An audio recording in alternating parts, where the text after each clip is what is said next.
সাল্লাম আমাদের মতো মানুষ, ও মাটির তৈরি, নূরের তৈরি নয়। রাসূলুল্লাহ সাল্লাল্লাহু আলাইহি সাল্লাম, দয়াল নবী মুহাম্মদ সাল্লাল্লাহু আলাইহি সাল্লাম মানুষ, তাই বলে আমাদের মতো মানুষ যে বলবে সে কাফের হয়ে যাবে।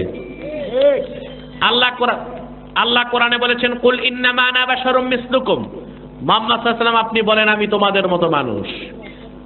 এটা কোরআনে সূরা কাহাফে আল্লাহ বলছেন। কোথায়? কথা বলে না। সূরা মুমিনুনের 34 নম্বর আয়াতে আবার আল্লাহ বলছেন, ওয়ালা ইন আতাতুম বাশারাম মিসলাকুম ইন্নাকুম ইযাল লাখাসিরুন। মুহাম্মদ সাল্লাল্লাহু আলাইহি ওয়াসাল্লাম আপনি বলে দেন, মানব জাতি তোমরা যদি তোমাদের মতোই সাধারণ কোনো মানুষের আনুগত্য করো তাহলে অবশ্যই তোমরা কাফের হয়ে যাবা। এখন আপনি বলেন, দয়াল নবী মুহাম্মদ সাল্লাল্লাহু আলাইহি ওয়াসাল্লামকে সাধারণ মানুষ বললে আর তো আনুগত্যর, এটা আমি মুখে বলতে পারবো না। দয়াল নবী মুহাম্মদ সাল্লাল্লাহু আলাইহি ওয়াসাল্লামের আনুগত্যটাই ইসলাম। আর আল্লাহ বলেছেন সাধারণ কোনো মানুষের, তোমাদের মতো সাধারণ মানুষের আনুগত্য করা চলবে না। তাহলে মুসলমান হইতে হলে, মুমিন হতে হলে এই কথা স্বীকার করতেই হবে, যারা আল্লাহকে বিশ্বাস করে তাদেরকে কথা বলতেই হবে মুহাম্মদ সাল্লাল্লাহু আলাইহি ওয়াসাল্লাম মানুষ, তবে আমাদের মতো সাধারণ মানুষ বলা যাবে না। মুহাম্মদ সাল্লাল্লাহু আলাইহি ওয়াসাল্লাম মানুষ, তবে আমাদের মতো সাধারণ মানুষ বলা কখনোই যাবে না। কথা বুঝতে পেরেছেন? কোরআনের ব্যাখ্যা কোরআন দিয়ে আল্লাহ করে দিয়েছেন, ঠিক কি না? এখন আসুন, দয়াল নবী মুহাম্মদ সাল্লাল্লাহু আলাইহি ওয়াসাল্লামকে আল্লাহ মানুষ বলেছেন, তাই বলে আমাদের মতো মানুষ বললে ঈমান থাকবে না। আল্লাহর একটা ঘর আছে, ওইটার নাম কি বলেন তো? আরে নিয়ে ওইটার নাম কোন? কাবা। কাবা, ঠিক কি না?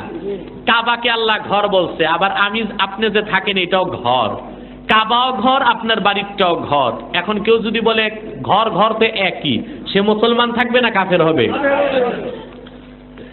আল্লাহর কোরআনকে আল্লাহ কিতাব বলছেন, আর আপনি মাস্টার ডিগ্রিতে পড়েন, আপনারও কিছু কিতাব আছে। আল্লাহর কোরআনটাও কিতাব, আপনার মাস্টার ডিগ্রির বইটাও কিতাব। কিতাব বলার কারণে কি আল্লাহর কিতাব আর আপনার কিতাব এক বললে ঈমান থাকবে? আরে হারামজাদা ওহাবিরা, শুনে রাখলাম আযহাবিরা, মুহাম্মদ সাল্লাল্লাহু আলাইহি ওয়াসাল্লাম মানুষ, আমরাও মানুষ, তাই বলে মুহাম্মদ সাল্লাল্লাহু আলাইহি ওয়াসাল্লামকে আমাদের মতো মানুষ বলা যাবে না। আমরা আব্দুল্লাহ, মুহাম্মদ সাল্লাল্লাহু আলাইহি ওয়াসাল্লাম নবিউল্লাহ। বাইতুল্লাহ ঘর, তোর ঘরও ঘর, এই জন্য বাইতুল্লাহ আর তোর ঘর এক নয়। আল্লাহর কোরআন কিতাবুল্লাহ কিতাব, আর তোর মাস্টার ডিগ্রির কিতাব কিতাব বলে এক নয়। মুহাম্মদ সাল্লাল্লাহু আলাইহি ওয়াসাল্লামকে আল্লাহ মানুষ বলেছেন, তাই বলে আমাদের মতো সাধারণ মানুষ বলা যাবে না। আমরা আব্দুল্লাহ, মুহাম্মদ সাল্লাল্লাহু আলাইহি ওয়াসাল্লাম নবিয়ুল আম্বিয়া, সকল নবীর নবী বলেন সুবহানাল্লাহ। কথা বুঝতেছেন? আমার দয়াল নবীজি মুহাম্মদ সাল্লাল্লাহু আলাইহি ওয়াসাল্লামের এখন তাদের কথা যে আল্লাহর হাবিব মুহাম্মদ সাল্লাল্লাহু আলাইহি ওয়াসাল্লাম, ওনাকে নূরের বলা যাবে না, কারণ মুহাম্মদ সাল্লাল্লাহু আলাইহি ওয়াসাল্লামের জিসিম মোবারকে মাটি ছিল। এখন আমারে আপনারে আল্লাহ কি দিয়া বানাইছেন? কথা কয় না, কথা ব্যাপক। আমার একটা ক্যাসেট আছে নূরে মুহাম্মদী, এটা শুনলে অনেক দলিল পাবেন। আমি সংক্ষেপে বলি, আমার আপনার মাটির সৃষ্টি, এটা তো আপনারা কে কথা বলেন? কথা বলবেন না। আমাকে আপনাকে বানাইছে আল্লাহ মাটি দিয়া, কি দিয়া? হাসরের দিন এই আমাদের মাটির চেহারাগুলো নূর হয়ে যাবে, ঠিক কিনা? আলা ইন্না আউলিয়া আল্লাহি লা খাউফুন আলাইহিম ওয়া লা হুম ইয়াহজানুন। এই আয়াতের ব্যাখ্যায় ইবনু কাসির সূরা ইউনূসের 62 নম্বর আয়াতের ব্যাখ্যায় লিখেছেন, ইবনু কাসিরকে ইমাম ইবনু তাইমিয়ার ছাত্র, এ লামাযহাবীদের বড় ওস্তাদ ইবনু তাইমিয়া, তার হাতে গড়া ছাত্র ইবনু কাসির, তিনি তার তাফসীর ইবনে কাসিরে লিখেছেন, আল্লাহর হাবিব মুহাম্মদ সাল্লাল্লাহু আলাইহি ওয়াসাল্লাম ইরশাদ করেছেন ১৫০০ বছর আগে, দয়াল নবীজি বলেছেন, ইন্না মিন ইবাদিল্লাহি ইবাদান ইয়াকবিতুহুমুল আম্বিয়া ওয়াশ শুহাদা। কাল কিয়ামতের দিন আমার উম্মতের আল্লাহর কিছু বান্দা এমন থাকবে যাদের দেখে দেখে পূর্ব জমানার নবী আর শহীদগণ ঈর্ষা করতে থাকবে। সাহাবায়ে কেরাম বললেন, তারা কারা? আল্লাহর হাবিব বলেছেন, উজুহুহুম নূরুন আলা মানাবিরা মিন নূর, তাদের চেহারাটা হবে নূর, দাঁড়াবে নূরের মিম্বরের উপর। সুবহানাল্লাহ বলবেন না? তা আমি আর আপনি আল্লাহর হাবিবের সাধারণ উম্মত যদি আল্লাহর ওলি হইয়া হাসরে দাঁড়াইতে পারি, আমাদের মাটির চেহারাটা নূর হয়ে যাবে। তাহলে যিনি নবী কামলিওয়ালা মদিনাওয়ালা মুহাম্মদ সাল্লাল্লাহু আলাইহি ওয়াসাল্লাম ১৫০০ বছর আগে, ওনার জিসিম মোবারকটাকে কি আল্লাহ নূর বানাই দিতে পারেন নাই? কথা বলে না। এটা একটা আকলি দলিল দিলাম, হাদিস যথেষ্ট আছে। নবী আমার মুহাম্মদ সাল্লাল্লাহু আলাইহি ওয়াসাল্লামের নূরকে আল্লাহ সৃষ্টি করেছেন আদম সৃষ্টির ১৪,০০০ বছর আগে। মুহাম্মদ সাল্লাল্লাহু আলাইহি ওয়াসাল্লামের জিসিম মোবারকে যে নূর ছিল, সেটা যে মাটি ছিল, সেই মাটিটাও সাধারণ মাটি ছিল না। আল্লাহর হাবিব মুহাম্মদ সাল্লাল্লাহু আলাইহি ওয়াসাল্লামের জিসিম মোবারকের জন্য মাটি আল্লাহ নিয়েছেন মুহাম্মদ সাল্লাল্লাহু আলাইহি সাল্লামের জান্নাতুল ফেরদাউসের টুকরা রওজা শরীফেরই মাটি। অতএব জান্নাতের মাটি আর দুনিয়ার মাটি তো এক হইতে পারে না। আবার দয়াল নবী মুহাম্মদ সাল্লাল্লাহু আলাইহি ওয়াসাল্লামের জান্নাতুল ফেরদাউসের টুকরা রওজা শরীফের মাটিটাকেও আল্লাহ নূর বানায় দিয়েছেন। বিশ্বনবী মুহাম্মদ সাল্লাল্লাহু আলাইহি ওয়াসাল্লামের রূহ পুরাটাই ছিল নূর, এবং বিশ্বনবী মুহাম্মদ সাল্লাল্লাহু আলাইহি ওয়াসাল্লামের নবী মুহাম্মদ সাল্লাল্লাহু আলাইহি ওয়াসাল্লামের পুরা রূহটাই ছিল নূর, এবং মাথার তালু থেকে পায়ের তালু পর্যন্ত পুরা জিসিমটাই ছিল নূরের তৈরি। এর বড় প্রমাণ আল্লাহর হাবিবের জিসিম থেকে নূর বের হইত। একেবারে আমি 1 লাখ না 10 লাখ টাকার চ্যালেঞ্জ করলাম, এই লামাযহাবী বাটপারগুলো বলে নূরের ব্যাপারে সহি কোনো হাদিস নাই। আমরা বলি নূরের ব্যাপারে কিছু মওযু হাদিস আছে, মওযুটাকে বাদ দিব আমরা, জয়ীফটাও দরকার নাই আমাদের, সহি হাদিসটাকে তো মানতেই হবে। দালাইলুন নবুওয়াতের প্রথম খণ্ডের 86 পৃষ্ঠায় বাবু মাউলিদিল মুস্তাফা সাল্লাল্লাহু আলাইহি সাল্লাম এই বাবের হাদিস ইরবাজ বিন সারিয়া বর্ণনা করেছেন। ওয়া আনিল ইরবাজ ইবনে সারিয়া রাদিয়াল্লাহু তাআলা আনহু আন্নাহু قال قال سمعت رسول الله صلى الله عليه وسلم يقول إني عبد الله وخاتم النبيين وإن آدم لمنجدل في طينته وفي آخر الحديث أن أم رسول الله صلى الله عليه وسلم رأت حين وضعته نورا أضاءت له قصور الشام। ইরবাজ ইবনে সারিয়া বলেছেন, আমি আমার নিজের 2 কানে দয়াল নবী মুহাম্মদ সাল্লাল্লাহু আলাইহি ওয়াসাল্লামের নূরের জবান থেকে শুনেছি। মুহাম্মদ সাল্লাল্লাহু আলাইহি ওয়াসাল্লামের সাথ করেছেন, আমি মুহাম্মদ আল্লাহর বান্দা এবং সর্বশেষ নবী তখন থেকে আদম যখন ধুলার মধ্যে গড়াগড়ি খাচ্ছিল, আদমের দেহ আল্লাহ তখন বানান নাই। এই হাদিসের শেষ ইবারতে এসেছে দয়াল নবী মুহাম্মদ সাল্লাল্লাহু আলাইহি ওয়াসাল্লাম 1500 বছর আগে হযরতে আমেনা রাদিয়াল্লাহু তাআলা আনহার পবিত্র রেহেম মোবারক থেকে যখন তাশরিফ নিয়েছেন মক্কা শরীফে, মা আমেনা দেখেছেন আল্লাহর হাবিব দয়াল নবী মুহাম্মদ সাল্লাল্লাহু আলাইহি ওয়াসাল্লামের নূরের জিসিম মোবারক থেকে একটা নূর বের হয়েছে 1500 বছর আগে। সেই নূরের আলোতে মা আমেনা দেখেছেন মক্কা শরীফ থেকে শত শত মাইল দূরে শাম দেশের প্রাসাদগুলো উজ্জ্বল হয়ে গেছে।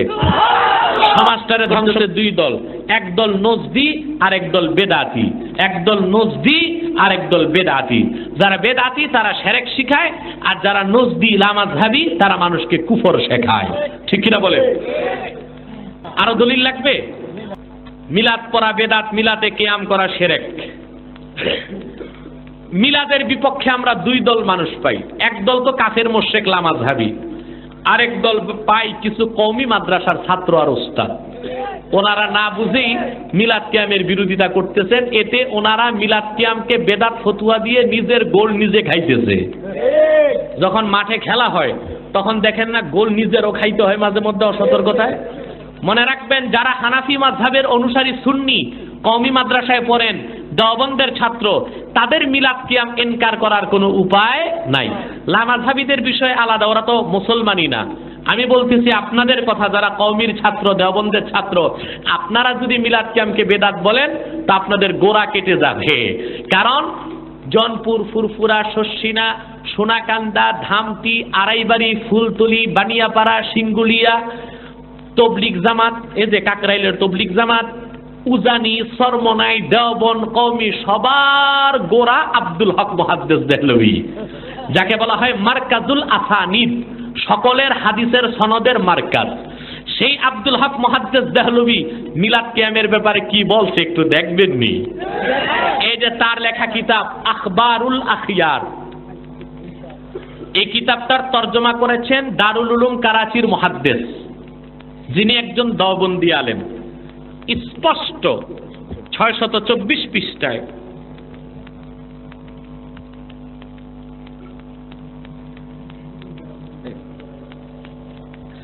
624 পৃষ্ঠায় তিনি কি বলতে দেখেন।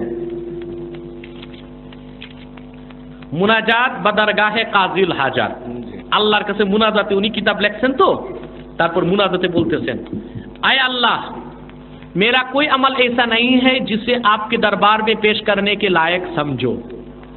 আল্লাহ, আমার এমন কোন আমল নাই যেটা আপনার দরবারে উপস্থিত করার যোগ্য আমি মনে করি। মেরে তামাম, তিনি বলেছেন যে আল্লাহ, আমার কোন একটা আমল তোমার দরবারে কবুল হওয়ার মতো না। मेरे तमाम आमाल में फसादे नियत मौजूद रहती है। আমার প্রত্যেকটা আমলের মধ্যে নিয়তে কিছু ত্রুটি থাকতে পারে। अलबत्ता मुझ हकीर फकीर का एक अमल सिर्फ तेरी जात पाक की इनायत की वजह से बहुत शानदार है, और वो ये है कि मजलिस मिलाद के मौका पर मैं खड़े होकर सलाम पढ़ता हूँ और निहायत ही आजिजी व इनकिसारी मोहब्बत व खुलूस के साथ तेरे हबीब पाक सल्लल्लाहु अलैहि वसल्लम पर दरूद व सलाम भेजता रहा हो। আব্দুল হক মুহাদ্দিস দেহলভী রহমতুল্লাহি আলাইহি তিনি তার কিতাবের মধ্যে লিখেছেন যে আল্লাহ একটু আমার দিকে মনোযোগ দেন না বাবা। আব্দুল হক মুহাদ্দিস দেহলভী রহমতুল্লাহি আলাইহি তার কিতাবের মধ্যে লিখেছেন যে আল্লাহ, তবে তোমার অসীম মেহেরবানিতে আমার একটা আমল বড় নিখুঁত পাইছি, সেটা হচ্ছে আল্লাহ, যখনই আমি তোমার হাবিব মুহাম্মদ সাল্লাল্লাহু আলাইহি ওয়াসাল্লামের মিলাদ পড়েছি, মিলাদে আল্লাহ তোমার হাবিব মুহাম্মদ সাল্লাল্লাহু আলাইহি ওয়াসাল্লামের মহব্বতে, মুহাম্মদ সাল্লাল্লাহু আলাইহি ওয়াসাল্লামের খেদমতে আমি সালাম পাঠাইছি দাঁড়ায়া দাঁড়ায়া, কিয়াম করছি আল্লাহ। এই আমলটা আমার পুরা খালেস নিয়ত ছিল, নিখুঁত ছিল, বলেন সুবহানাল্লাহ। তাহলে কি বোঝা যায়? আব্দুল হক মুহাদ্দিস দেহলভী রহমতুল্লাহি আলাইহি তিনি মিলাদও পড়ছেন, কিয়ামও করছেন, আর এই মিলাদ কিয়ামটাকে তার নাজাতের জারিয়া মনে করছেন, ঠিক কিনা বলেন? তারপর আবার নিচে লিখছেন, আয় আল্লাহ वो कौन सा मकाम है जहां मिलाद मुबारक से ज्यादा तेरी खैर व बरकत का नुजुल होता है। আয় আল্লাহ, এমন কোন আমল আর এমন কোন জায়গা তো নাই আল্লাহ, এমন কোন অবস্থান তো নাই আল্লাহ যেখানে মিলাদ পড়ার চেয়ে বেশি বরকত নাজিল হইতে পারে। তিনি বলতেছেন যে আল্লাহ, কোন এমন আমল নাই সবচেয়ে বেশি বরকত নাজিল হয় মিলাদ পড়লে। সুবহানাল্লাহ বলবেন। আয় আরহামুর রাহিমিন, मुझे पक्का यकीन है कि मेरा ये अमल कभी बेकार न जाएगा, बल्कि यकीनन तेरी बारगाह में कबूल होगा, और जो कोई दरूद व सलाम पढ़े और उसके जरिया दुआ करे वो कभी मुस्तरद नहीं हो सकती है। जय अल्लाह, এই জন্য আমার কোনো আমলের দোহাই দেই না, জীবনে যত মিলাদ কিয়াম করছি এটা তুমি কবুল করে নাও আর আমারে মাফ করে দাও, কারণ যে কোনো আমল নষ্ট হইতে পারে, মিলাদ কিয়ামটা আল্লাহ নষ্ট হওয়ার মতো আমল না।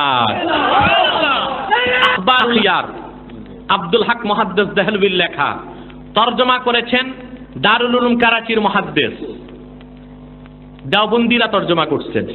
এখন বলেন মিলাদ কিয়াম যদি বেদাত হয়, তাহলে প্রথম বেদাতি আব্দুল হক মুহাদ্দিস দেহলভী, তাহলে জনপুর ফুরফুরা শশিনা সরমনাই উজানি আর কওমি দেওবন্দের দাতার আছে কার? আমি বেদাতি হইলে আমার যত মুরিদ সব কি সুন্নি হবে না বেদাতি হবে?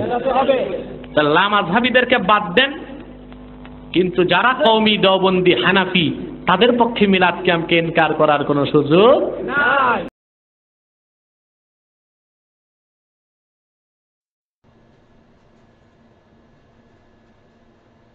السلام عليكم ورحمة الله وبركاته.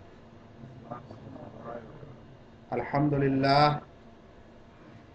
لله نحمده ونستعينه ونستغفره ونؤمن به ونتوكل عليه ونعوذ بالله من شرور أنفسنا ومن سيئات أعمالنا، من يهده الله فلا مضل له ومن يضلله فلا هادي له، وأشهد أن لا إله إلا الله وأشهد أن محمدا عبده ورسوله، أما بعد، فإن خير الحديث كتاب الله، وخير الهدي هدي محمد صلى الله تعالى عليه وسلم، وشر الأمور محدثاتها، وكل محدثة بدعة، وكل بدعة ضلالة، وكل ضلالة في النار. بعد أعوذ بالله من الشيطان الرجيم. قل إنما أنا بشر مثلكم يوحى إلي أنما إلهكم إله واحد. উপস্থিত দিনী বন্ধুগণ, আল্লাহ রাব্বুল আলামিনের যাবতীয় প্রশংসা এবং প্রিয় নবী মুহাম্মদ মুস্তাফা সাল্লাল্লাহু আলাইহি ওয়াসাল্লামের প্রতি অনেক অনেক দরুদ ও সালাম বর্ষিত হোক। আল্লাহুম্মা সাল্লি আলাইহি, আল্লাহুম্মা বারিক আলাইহি। আজকে আমরা যে বিষয়ে এখানে আলোচনা করার জন্য উপস্থিত হয়েছি, সেই বিষয়টি একটি খুবই গুরুত্বপূর্ণ বিষয়, এ কারণে যে বিষয়টির সম্পর্ক আকীদার সাথে আছে, বিশ্বাসের সাথে আছে।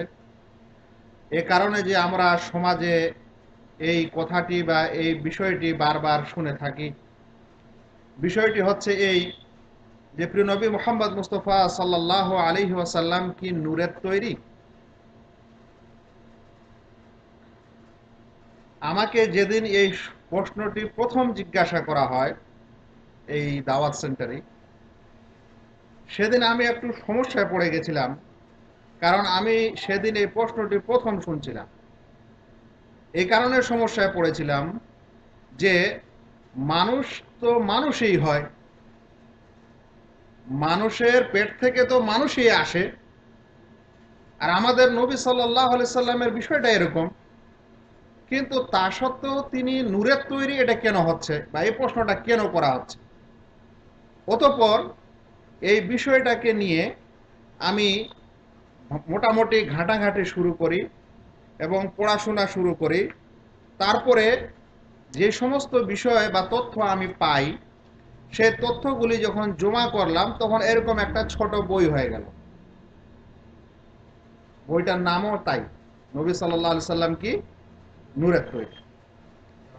এখন এই বিষয়টিকে কেন্দ্র করে নবী সাল্লাল্লাহু আলাইহি সাল্লাম কি নূরের তৈরি, এই বিষয়টি যদি আমি আপনাদের সামনে এখন ওইভাবে উপস্থাপন করতে চাই, তাহলে অবশ্যই অনেক সময়ের প্রয়োজন আছে, যার কারণে একটি বইয়ের ব্যাপার সেটা। তবে আজকে আমরা যে বিষয়ে আলোচনা করতে চাচ্ছি সেটা হলো আল্লাহ রসুল সাল্লাল্লাহু আলাইহি সাল্লাম কি নূরের তৈরি। এই বিষয়টাকে আমরা কোরআন এবং হাদিসের দলিল ও প্রমাণ অনুযায়ী আজকে জানার চেষ্টা করব। কিন্তু তার আগে আমাদের জানা দরকার যে এই নূরের তৈরি কারা বলেন। পৃথিবীর সমস্ত মুসলিমেরই কি এটা বিশ্বাস যে আল্লাহ রসুল সাল্লাল্লাহু আলাইহি সাল্লাম নূরের তৈরি, মানুষ না? আল্লাহ রসুল সাল্লাল্লাহু আলাইহি সাল্লাম আল্লাহর নূরের তৈরি, তিনি মাটির মানুষ না? এটা কি সমস্ত লোকের বিশ্বাস পৃথিবীতে, সমস্ত মুসলিমদের বিশ্বাস না নয়? আসলে এই বিষয়টি পৃথিবীর সমস্ত মুসলিমদের বিশ্বাস নয়। যারা এই বিষয়টিকে বিশ্বাস করে যে নূরের তৈরি, তাদেরকে ছোটভাবে আমরা বলতে পারি যে যারা পীরপন্থী, যারা সুফিবাদে বিশ্বাসী, সুফি ইজমে বিশ্বাসী, তারা এটা বিশ্বাস করে যে নবী সাল্লাল্লাহু আলাইহি সাল্লাম আল্লাহর নূরের তৈরি। তাছাড়া অন্যান্য মুসলিম সমাজ এটা বিশ্বাস করে না। এর সাথে সাথে শিয়া সম্প্রদায়ও কিন্তু বিশ্বাস করে যে নবী মুহাম্মদ সাল্লাল্লাহু আলাইহি সাল্লাম নূরের তৈরি। যাই হোক, তারা যে বলে এই নূরের তৈরি আল্লাহ রসুল সাল্লাল্লাহু আলাইহি সাল্লাম, এর ব্যাখ্যা একটু শুনেন কিভাবে নূরের তৈরি। তারা প্রথমে কথা বলেন যে আল্লাহ তাআলা যখন এই পৃথিবীকে তৈরি করতে চান, সৃষ্টি করতে চান, তখন তিনি তার নূর থেকে একটা নূর তৈরি করেন। আল্লাহ তাআলা নিজের সত্তা থেকে একটা কি তৈরি করেন? একটা নূর বা জ্যোতি তৈরি করেন। সেই জ্যোতি দ্বারা ধীরে ধীরে আবার পৃথিবীর সবকিছু তৈরি হয় এবং আবিষ্কার হয়। ঘটনাটি শুনেন। বলছেন আল্লাহ রাব্বুল আলামিন যেই সময় কিছুই ছিল না আল্লাহ ছাড়া, সেই সময় তিনি একটা নূর তৈরি করেন, যার নাম হলো নূরে মুহাম্মদী বা মুহাম্মদী নূর। বলছেন তারপর কি করা হলো ওই নূরে মুহাম্মদীকে? বলা হচ্ছে ওই নূরে মুহাম্মদীকে 4টি ভাগে বিভক্ত করা হলো। এটা কারা বলছে? যারা বিশ্বাস করে যে আল্লাহর রসুল সাল্লাল্লাহু আলাইহি সাল্লাম মানে প্রিয় নবী মুহাম্মদ মুস্তাফা সাল্লাল্লাহু আলাইহি সাল্লাম মাটির না নূরের তৈরি। তারা এই ব্যাখ্যা দিচ্ছে কিভাবে নূরের তৈরি। বলছে যে আল্লাহ রাব্বুল আলামিন প্রথমে যখন কিছুই ছিল না, তখন একটি নূর তৈরি করলেন নিজের নূর থেকে, যেই নূরটার নাম দেওয়া হলো নূরে মুহাম্মদী বা মুহাম্মদী নূর। বলছে তারপর সেই নূরটাকে 4 ভাগে বিভক্ত করা হলো। 1 নম্বর, এক ভাগ দিয়ে তৈরি করা হলো কলম। ওটা কোন কলম?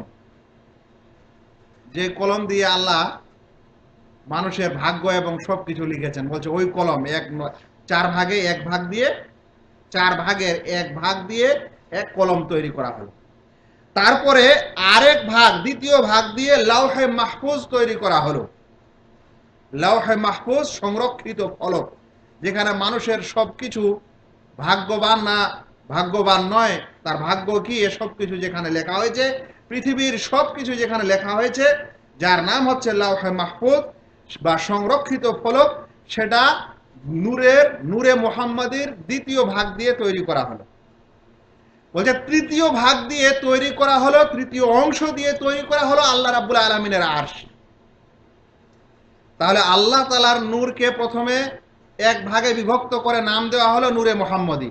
সেই নূরে মুহাম্মদীকে 4 ভাগে বিভক্ত করা হলো, করার পর 3 ভাগ দিয়ে 3টি তৈরি করা হলো, কলম, লাওহে মাহফুজ এবং আরশ। আর বাকি থাকলো কয়টি? একটি। বলছে এই একটিকে আবার 4 ভাগে বিভক্ত করা হয়। ওই 4 ভাগে এক নূরে মুহাম্মদীর অবশিষ্ট চতুর্থ অংশকে আবারও কয় ভাগে বিভক্ত করা হয়? 4 ভাগে। বলছেন 4 ভাগের মধ্যে 1 ভাগ দিয়ে তৈরি করা হয় আরশ উত্তোলনকারী ফেরেশতা, যে আরশকে ফেরেশতারা তুলে ধরে আছে, বলছে ওই ফেরেশতাগণকে তৈরি করা হয়। তারপর দ্বিতীয় ভাগ দিয়ে তৈরি করা হয় কুরসি, আল্লাহ রাব্বুল আলামিনের যে কুরসি বা পা রাখার স্থান, সেটা তৈরি করা হয়। আবার তৃতীয় ভাগ দিয়ে তৈরি করা হয় বাকি সমস্ত ফেরেশতাদেরকে। তাহলে 3 ভাগে 3টা হলো, আর কত বাকি থাকলো? একটা। বলছে ওই একটাকেও আবার 4 ভাগে বিভক্ত করা হয়। ওই 4 ভাগে বিভক্ত করার পর 1 ভাগ দিয়ে 7 আকাশ তৈরি করা হয়, আর 1 ভাগ দিয়ে জমিন তৈরি করা হয়, আর 1 ভাগ দিয়ে জান্নাত জাহান্নাম তৈরি করা হয়। আর বাকি থাকে কয়টা? একটা। বলছে ওইটারও 4 ভাগ। এইভাবে 4-এর আঁকড়া আর পিছা ছাড়ে না, 4-এর হিসাব কিতাব পিছা ছাড়ে না। শেষ পর্যন্ত বলতে বলতে বলছে যে পৃথিবীর যাবতীয় মানুষ, জিন থেকে নিয়ে, মাটি থেকে নিয়ে, গাছপালা, নদীনালা, সমুদ্র, সেই নূর থেকেই সৃষ্টি হয়। এটা কারা বলে? সুফিবাদের লোকেরা বলে, বা পীরতন্ত্রে বিশ্বাসী লোকেরা বলে, বা ব্রেলভি মতবাদের লোকেরা বিশ্বাস বলে, বা কাদেরি মতবাদের, চিশতিয়া মতবাদের এই সমস্ত লোকেরা বলে যে এইভাবে নূরে মুহাম্মদী থেকে সারা বিশ্ব তৈরি হয়। আমি বললাম, মনে মনে বলছি যে ভাবলো বেটারা যে অনেক কিছু সম্মান দিলাম মনে হয় নবী সাল্লাল্লাহু আলাইহি সাল্লামকে। আপনারা বলেন, যদি প্রকৃত অর্থে আল্লাহ তাআলার নূর দিয়ে নবী সাল্লাল্লাহু আলাইহি সাল্লামকে তৈরি করা হয়, আর নবী সাল্লাল্লাহু আলাইহি সাল্লামের নূর দিয়ে সারা বিশ্ব তৈরি করা হয়, তাহলে ফেরাউনের মতন শয়তানকেও কি, আর শয়তান ইবলিসকেও কি তাহলে আল্লাহ রাসূলের নূরের তৈরি? ফেরাউন, হামান, যারা পৃথিবীর সবচাইতে শত্রু, ওরাও কি তাহলে নবী সাল্লাল্লাহু আলাইহি সাল্লামের নূরের তৈরি? আবু জেহেল এবং আবু লাহাবের মতো শত্রুরাও তাহলে কি নূরের তৈরি? নাউজুবিল্লাহ, বর্তমান যুগের কুকুর, শ্রীগাল, বিড়াল সবকিছু কি তাহলে নূরের তৈরি? এটাই কি নবী সাল্লাল্লাহু আলাইহি সাল্লামের মর্যাদা? তবে মনে রাখবেন, এই সমস্ত বিশ্বাসে একটা হিন্দু আনা বিশ্বাস প্রমাণিত হয়, যে বিশ্বাসটার নাম হচ্ছে সর্বেশ্বরবাদ আকীদা, যে সব কিছুতে ঈশ্বর আছে, বা যে সব কিছুতেই ভগবান আছে, সব কিছুই ভগবানের অংশ, একে বলা হয় সর্বেশ্বরবাদ আকীদা, প্যানথিজম। এই এক আকীদায় বা এই বিশ্বাসে বিশ্বাসীরা মানুষ মনে করে পৃথিবীর সব কিছুতে কি আছে? আল্লাহ আছে বা আল্লাহর অংশ আছে। আর সত্যিকার অর্থে এই বিশ্বাসও তাই প্রমাণ করে, কারণ প্রকৃত অর্থে যা কিছুই পৃথিবীতে দেখতে পাচ্ছেন, এটা আসলে কার নূর হলো? তাহলে আল্লাহর নূরই না হলো? কারণ আল্লাহর নূরে মুহাম্মদী নূর হলো, আর মুহাম্মদী নূর থেকে সবকিছুই তৈরি হলো। তাহলে সবকিছুই আসলে কার নূর হলো? আল্লাহর হলো। আর আল্লাহরে যদি সবকিছু নূর হয়, তাহলে গোটা বিশ্বটা কার অংশ হলো? আল্লাহরই অংশ হলো। একই বলা হয় সর্বেশ্বরবাদ, যেটা হিন্দুদের আকীদা এবং বিশ্বাস। সেই জন্য আমি আপনাদের যে বিষয়টা আজকে পড়াতে যাচ্ছি বা বলতে যাচ্ছি, সেটা কোনো সাধারণ বিষয় মনে করবেন না। মনে হচ্ছে উপরে একটা বিরাট কোনো বড় ধরনের তর্ক না, কিন্তু ভিতরে অনেক বড় ধরনের তর্ক। যারা পৃথিবীর সব কিছুইকে আল্লাহ বলে বিশ্বাস করে, বা সব কিছুইকে মুহাম্মদের সাল্লাল্লাহু আলাইহি সাল্লামের নূর বলে বিশ্বাস করে, আর সেখানে পায়খানাও আছে, সেখানে নাউজুবিল্লাহ নোংরাও আছে, সেখানে শূকরও আছে, সেখানে কুকুরও আছে, সেগুলো নাকি নবী সাল্লাল্লাহু আলাইহি সাল্লামের নূর। লজ্জা লাগে না এরকম কথা বলতে? আর মনটাও ভয়ে কাঁপে না? যাই হোক ভাই, এটা ছিল তাদের নূরের বর্ণনা, এবং কিভাবে তারা বলে থাকে যে আল্লাহ রাসূল সাল্লাল্লাহু আলাইহি সাল্লামের নূর দ্বারা সারা বিশ্ব তৈরি। আমরা যে আলোচনা করতে চাচ্ছিলাম বা করতে যাচ্ছি, সেটা হলো এই যে আমাদের রাসূল সাল্লাল্লাহু আলাইহি সাল্লাম কি আসলে নূরের তৈরি, মানে আল্লাহর নূরের তৈরি কি না? আমরা এতক্ষণে যেটা জানলাম সেটা হলো মুসলিম সম্প্রদায়ের মধ্যে সুফিবাদ এটা বিশ্বাস করে, এরকম এরা বর্ণনা দিয়ে থাকে। আমি যেই তথ্যটা আপনাদের দিলাম, সেটা তাদেরই একটা বিশেষ বই, যার নাম হচ্ছে মাওয়াহিবুল লাদুনিয়া বা লাদুনিয়া, আল মাওয়াহিব আল লাদুনিয়া। এ প্রথম খণ্ড 12 পৃষ্ঠায় এই আলোচনা তারা করেছে, যার কিছুটা আমি আপনাদেরকে শোনালাম। এখন কথা হলো যে কেন এ কথা বলা হয়, এ কথা বলার পিছনে কারণ কি, যে আমাদের নবী সাল্লাল্লাহু আলাইহি সাল্লাম নূরের তৈরি, এর কারণটা কি? এর কারণ যদি খুঁজতে যান তাহলে দুটি কারণ সাধারণত পাওয়া যায়। এক নম্বর কারণ, আল্লাহ রসুল সাল্লাল্লাহু আলাইহি সাল্লামের ব্যাপারে অতিরঞ্জন সম্মান দেওয়া, বেশি বেশি সম্মান দেওয়া, এটা তাদের ইচ্ছা। যে নবী মুহাম্মদ সাল্লাল্লাহু আলাইহি সাল্লাম, যিনি সমস্ত নবীদের শ্রেষ্ঠ নবী, যিনি সাইয়্যিদুল মুরসালিন, যিনি মানুষের মধ্যে সর্বশ্রেষ্ঠ, যিনি নবী কুলের শিরোমণি, যিনি আখিরাতের দিনে তাকে এরকম সুপারিশ করার মর্যাদা দেওয়া হবে, যিনি জান্নাতের গেট খুলবেন, এরকম একজন নবীর জন্য মানুষের মতো মাটির হবে, এটা তাদের মনে ভালো লাগে না।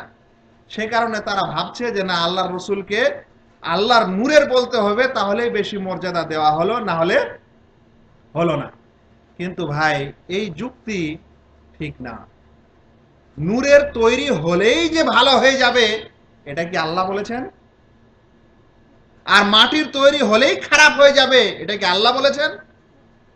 অথচ আমরা দেখছি যে আল্লাহ রাব্বুল আলামিন আদম আলাইহিস সালামকে যখন মাটি দ্বারা তৈরি করালেন, তখন নূরের জাতি ফেরেশতাকে কি আদেশ করলেন? যে আদমকে সাজদা করো। তাহলে এখানে কাকে সম্মান দেওয়া হয়েছিল? তাহলে সে কারণে মাটির হলেই যে সেটা ভালো হলো না, সম্মানীয় হলো না, আর নূরের হলেই যে ভালো হবে, সম্মানীয় হবে, এই যুক্তিও যেন মানুষের মাথায় না আসে। মাটি এবং নূর, লোহা, পাথর, সোনা, রূপা, এগুলো হচ্ছে একটা ধাতু, একটা উপাদান, যা দ্বারা কিছু তৈরি করা হয়। সেটা দ্বারা যদি ভালো জিনিস তৈরি করেন তাহলে ভালো হবে, খারাপ জিনিস তৈরি করেন তো খারাপ হবে। আপনি যদি ইট দিয়ে মাটি দিয়ে একটা মসজিদ তৈরি করেন তাহলে ভালো কাজ হবে, একটা মন্দির তৈরি করেন তো। মানুষ মাটির তৈরি হতে পারে, কিন্তু সব মানুষই কি বরাবর? ফেরাউন আর মুসা আলাইহিস সালাম, কোথায় ফেরাউনের অবস্থান আর কোথায় নবী মুসা আলাইহিস সালামের অবস্থান, দুজন কি বরাবর? তো সে কারণে কোন বস্তু যদি নূর দ্বারা তৈরি হয়, এমনকি সোনা দ্বারাও তৈরি হয়, তার কোনোই দাম হবে না যতক্ষণে তাকে ইসলাম দামের না বলে এবং সেই কাজটা ভালো না হয়। যাই হোক, এটা ছিল প্রথম কারণ। তারা মনে করে যে নবী সাল্লাল্লাহু আলাইহি সাল্লামকে মাটির বললে হয়তো সম্মানে দেওয়া হলো না, সেই কারণে এই কথা বলে। আর দ্বিতীয় একটি কারণ হচ্ছে তাদের আকীদা বা বিশ্বাসগত কারণ। আর আমার কাছে এই কারণটাই বেশি বড়, বা এই কারণেই তারা নবী সাল্লাল্লাহু আলাইহি সাল্লামকে নূরের বলেন। সেই কারণটা হচ্ছে তাদের আকীদা এবং বিশ্বাসগত ব্যাপার। আর সেটা হচ্ছে কি, যে আল্লাহ রসুল সাল্লাল্লাহু আলাইহি সাল্লাম এখনো মারা যাননি। তাদের বিশ্বাস কি? আল্লাহ রসুল মারা যাননি, ওই জন্য ওটাকে বলে তারা হায়াতুন নবী। কথাটা শুনেননি? যে আল্লাহ রসুল সাল্লাল্লাহু আলাইহি সাল্লাম এখনো জীবিত আছেন। এখন আল্লাহ রসুল সাল্লাল্লাহু আলাইহি সাল্লাম যদি জীবিত থাকেন, এটারও একটা উদ্দেশ্য আছে। আল্লাহ রসুল সাল্লাল্লাহু আলাইহি সাল্লামকে যদি বলে যে নবী সাল্লাল্লাহু আলাইহি সাল্লাম মারা গেছেন, তাহলে চট করে মানুষেরা জিজ্ঞাসা করবে যে আপনাদের এই ওলিগুলাকে বলছেন কবরে জীবিত আছে, ওদিকে নবী সাল্লাল্লাহু আলাইহি সাল্লাম মারা গেলেন আর কবরের ওলিরা এখনো জীবিত, তখন কি উত্তর হবে? সেই কারণে তারা প্রমাণ করার চেষ্টা করে যে নবী সাল্লাল্লাহু আলাইহি সাল্লাম জীবিত আছেন, আর নবী সাল্লাল্লাহু আলাইহি সাল্লামের রেশ ধরে তাদের ওলিরাও জীবিত আছে। তো নূর, আল্লাহ রসুল সাল্লাল্লাহু আলাইহি সাল্লাম আল্লাহর নূর দ্বারা তৈরি, এর পিছনে একটা আকীদা বা বিশ্বাস আছে তাদের। আর সেই আকীদা হচ্ছে এই যে আল্লাহ রসুল সাল্লাল্লাহু আলাইহি সাল্লাম মারা যাননি। কিভাবে প্রমাণ করা যাবে মারা যাননি? কোরআনে তো ক্লিয়ার এসেছে, ইন্নাকা মাইয়িতুন ওয়া ইন্নাহুম মাইয়িতুন, আপনিও মারা যাবেন, ওই মুশরিকরাও মারা যাবে। আল্লাহ রসুল সাল্লাল্লাহু আলাইহি সাল্লাম মারা গেছেন, তাই না দফন কফন করা হয়েছে? আল্লাহ রসুল সাল্লাল্লাহু আলাইহি সাল্লাম মারা গেছেন, তাই না পৃথিবীর উম্মতের মুসলিমের যতই সমস্যা হোক তিনি সমাধান করতে তো আসছেন না? আল্লাহ রসুল সাল্লাল্লাহু আলাইহি সাল্লাম মারা গেছেন, সেই কারণে হযরত আয়েশা রাদিয়াল্লাহু তাআলা আনহা বলছেন, মাতা রাসূলুল্লাহ সাল্লাল্লাহু আলাইহি সাল্লাম বাইনা হাকিনাতি ওয়া যাকিনাতি, আল্লাহ রসুল সাল্লাল্লাহু আলাইহি সাল্লাম মারা গেছেন তার মাথাটা আমার গোলদেশে, বুক আর থুতনির মাঝে রেখে। তাহলে সবাই বলছেন মারা গেছে, আল্লাহ রসুল সাল্লাল্লাহু আলাইহি সাল্লামের স্ত্রী বলছেন মারা গেছে, আর এরা বলছে মারা যায়নি। এই জন্য একটা এদের বড় দলিলের প্রমাণ হয়েছে। কি দলিল দিব? তাহলে প্রমাণ করে যে নবী সাল্লাল্লাহু আলাইহি সাল্লাম আল্লাহর নূরের তৈরি, তাহলে আল্লাহ রাসূলের মরণ হবে না। বলে কেমন? আল্লাহ তাআলার কি মরণ আছে ভাই? নাউযুবিল্লাহ। হুয়াল হাইয়ুল কাইয়ুম, আল্লাহ রাব্বুল আলামিন চিরঞ্জীব। এই চিরঞ্জীব গুণটা পৃথিবীর কারো মধ্যে নেই। কিন্তু যদি কেউ প্রমাণ করে যে আল্লাহ রাব্বুল আলামিনের নূর থেকে অমুক মানুষটা তৈরি, তাহলে অমুক মানুষটা কার অংশ হলো? যেমন আল্লাহ তাআলার মৃত্যু নাই, অমুক অংশটা আল্লাহর অংশ হলো। যেমন আল্লাহর মৃত্যু নাই, তেমন ওর অংশেরও কি নাই? মৃত্যু নাই। আর এটা যদি প্রমাণিত হয়ে যায়, তাহলে তারা বলবে যে আমাদের নবী সাল্লাল্লাহু আলাইহি সাল্লাম আল্লাহর নূরের তৈরি, তাহলে আল্লাহ মারা যান না আর আমাদের নবীও মারা যায়নি। এটা হচ্ছে ভিতরের আকীদাগত বিশ্বাস এবং কারণ, যে কারণে তারা কি বলে থাকে যে নবী সাল্লাল্লাহু আলাইহি সাল্লাম নূরের তৈরি। আসলে মর্যাদারও ব্যাপার না, আসলে অন্য কিছু ব্যাপার না, ব্যাপারটা এখানে। কিন্তু ভাই আমাদের কিতাব এবং সুন্নত অনুযায়ী, কোরআন এবং সুন্নত অনুযায়ী ভালোভাবে বুঝতে হবে, জানতে হবে যে আল্লাহ রাসূল সাল্লাল্লাহু আলাইহি সাল্লাম আসলে মানুষ ছিলেন, মাটির ছিলেন না নূরের ছিলেন। আমরা কোরআন এবং সুন্নতের দলিল ছাড়া কোনো মানুষের এরকম যুক্তি তর্ককে বিশ্বাস করি না, যতক্ষণে কোরআন সুন্নত উপস্থিত আছে। এবার আমরা জানার চেষ্টা করব যে আল্লাহ রাব্বুল আলামিন আমাদের নবী সাল্লাল্লাহু আলাইহি সাল্লামের সম্পর্কে কি বলেছেন। সূরা কাহাফ 110 নম্বর আয়াত, সূরা কাহাফ লাস্ট আয়াত, যে আয়াত সংখ্যা হচ্ছে 110। আল্লাহ রাব্বুল আলামিন বলছেন, কুল ইন্নামা আনা বাশারুম মিথলুকুম ইউহা ইলাইয়া, বলে দাও মুহাম্মদ সাল্লাল্লাহু আলাইহি সাল্লাম, ইন্নামা আনা বাশারুম মিথলুকুম, আমি তোমাদের মতো একজন মানুষ। বাশার মানে মানুষ, আমি তোমাদের মতো একজন মানুষ। বাশারুম মিথলুকুম, তোমাদের মতো মানুষ। কিন্তু একটা পার্থক্য আছে, ইউহা ইলাইয়া, আমার কাছে ওহী আসে। কিন্তু আমাদের কাছে কি আসে? আল্লাহ রাব্বুল আলামিন যাকে নবী করেন তার কাছে ওহী আসে, ফেরেশতা জিবরিল আলাইহিস সালাম ওহী নিয়ে আসেন। তাই আল্লাহ রাসূল বলছেন আমি তোমাদের মতো মানুষ, কিন্তু আমার কাছে কি আসে? ওহী আসে। ইউহা ইলাইয়া আন্নামা ইলাহুকুম ইলাহু ওয়াহিদ, যে মনে রাখো আল্লাহ এবং উপাস্য এক। উপাস্য কি? এক, যার উপাসনা করতে হবে তিনি একক। তাই আল্লাহ রাব্বুল আলামিনের এই আয়াত থেকে কি প্রমাণিত হচ্ছে ভাই? যে আল্লাহ রাসূল সাল্লাল্লাহু আলাইহি সাল্লাম মানুষ ছিলেন না নূরি জাতি ছিলেন? আল্লাহ রাসূল সাল্লাল্লাহু আলাইহি সাল্লাম মানুষের মধ্যকার লোক ছিলেন না একটা অন্যান্য জাতির মধ্যকার ছিলেন? ক্লিয়ার বুঝা যাচ্ছে যে আল্লাহ রাসূল সাল্লাল্লাহু আলাইহি সাল্লাম মানুষ ছিলেন, মানব জাতি, মানুষের মতো মানুষ ছিলেন। কুল ইন্নামা আনা বাশারুম মিথলুকুম ইউহা ইলাইয়া আন্নামা ইলাহুকুম ইলাহু ওয়াহিদ ফামান কানা ইয়ারজু লিকা রাব্বিহি ফালিয়ামাল আমালান সালিহা ওয়া লা ইউশরিক বিইবাদাতি রাব্বিহি আহাদা। সূরা কাহাফ 110 নম্বর আয়াত। অনুরূপ একই শব্দের আয়াত আল্লাহ রাব্বুল আলামিন দ্বিতীয় সূরাতে বলেছেন, সূরা ফুসসিলাত 6 নম্বর আয়াত। সূরা ফুসসিলাত 6 নম্বর আয়াতে একই শব্দ আল্লাহ তাআলা ব্যবহার করছেন, বলছেন কুল ইন্নামা আনা বাশারুম মিথলুকুম, বলে দাও যে আমি তোমাদের মতোই মানুষ। ইউহা ইলাইয়া, আমার কাছে ওহী করা হয়। আন্নামা ইলাহুকুম ইলাহু ওয়াহিদ, যে তোমাদের ইলাহ এক ব্যতীত আর কেউ না। তোমাদের ইলাহ এক, তোমাদের আল্লাহ এক। আর নবী সাল্লাল্লাহু আলাইহি সাল্লামকে যদি বলে আল্লাহর নূরের তৈরি, আল্লাহর অংশ হয়ে গেল, আল্লাহ কয়টা হয়ে গেল? আল্লাহর একক থাকলো? আল্লাহর মধ্যে তো আরো অনেক গোলমাল শুরু হয়ে গেল। এই আয়াতটাই বড় প্রমাণ যে নবী মুহাম্মদ মুস্তাফা সাল্লাল্লাহু আলাইহি সাল্লাম মানুষ ছিলেন, মানব জাতির মধ্যেকার ছিলেন। বন্ধুগণ, এটা প্রথম দলিল বা দ্বিতীয় দলিল। এবার আরেকটি দলিল শুনেন। পৃথিবীতে যত সমস্ত নবী এবং রাসূল এসেছেন, যখনই তিনি নবী বলেছেন যে আমাকে আল্লাহ নবী করে পাঠিয়েছেন বা রাসূল করে পাঠিয়েছেন, তখন অনেক মানুষই সেটাকে অস্বীকার করেছে আর মানেনি। যারা মেনেছে তাদের সংখ্যা খুব কম। সব সময় এটা ঘটেছে। ওই সময় তারা কি বলেছিল নবীগণকে, বিগত নবীদেরকে? শুনেন, আল্লাহ রাব্বুল আলামিন বলছেন সূরা ইসরার 94 নম্বর আয়াতে বলছেন আল্লাহ রাব্বুল আলামিন, ওয়ামা মানাআন নাস আন ইউমিনু ইয জাআহুমুল হুদা, যখন তাদের কাছে হেদায়েত উপস্থিত হলো তখন এই হেদায়েতের প্রতি ঈমান আনতে তাদেরকে বাধা দিল না, কিন্তু এই জিনিসটা বাধা দিল। সেটা কি? ইল্লা আন ক্বালু আবাআসাল্লাহু বাশারার রাসূলা, কিন্তু তারা বলল যে আল্লাহ রাব্বুল আলামিন মানুষকে রাসূল করে পাঠালেন। কি বলল তারা? যে মানুষকে রাসূল করে পাঠিয়েছেন? না, আমরা ঈমান আনতে পারি না, মানুষ তো আমাদের মতোই। কেমন করে আমি ওকে নবী মনে করব? কেমন করে আমি ওকে রাসূল মনে করব? সে তো আমাদের মতো মানুষ। তো ওরা ইনকার করে দিল, ওরা অস্বীকার করলো যে যেহেতু বাশার, যেহেতু মানুষ রূপে নবী হয়ে আমাদের মাঝে এসেছে, সে কারণে আমরা কি করব না, ঈমান আনবো না, প্রয়োজন নেই। ও মানুষ, আমিও মানুষ। ও কারো বাপের বেটা, আমিও কারো বাপের বেটা। ওরও এরকম বংশ আছে, আমারও এরকম বংশ আছে। এরকম লোককে আল্লাহ নবী করে পাঠিয়েছেন, আমি ঈমান আনবো না। এই কারণে তারা ঈমান আনেনি। অমুক এরকম কথায় আল্লাহ রাব্বুল আলামিন সূরা মুমিনুনের 33 এবং 34 নম্বর আয়াতে বলছেন, মা হাযা ইল্লা বাশারুম মিসলুকুম।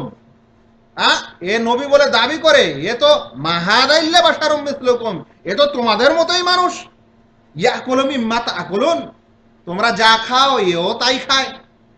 ওয়া ইয়াশরাবু মিম্মা তাশরাবুন, যা তোমরা পান করো এও তাই পান করে। ওয়ালাইন আতাতুম বাশারাম মিসলাকুম ইন্নাকুম ইদাল্লা খাসিরুন, তোমরা যদি তোমাদের মতোই মানুষকেই নবী রাসূল মনে করে নাও, তাহলে তোমরা ধ্বংসের মধ্যে থাকবে। সেই কারণে এর উপর ঈমান আনো না।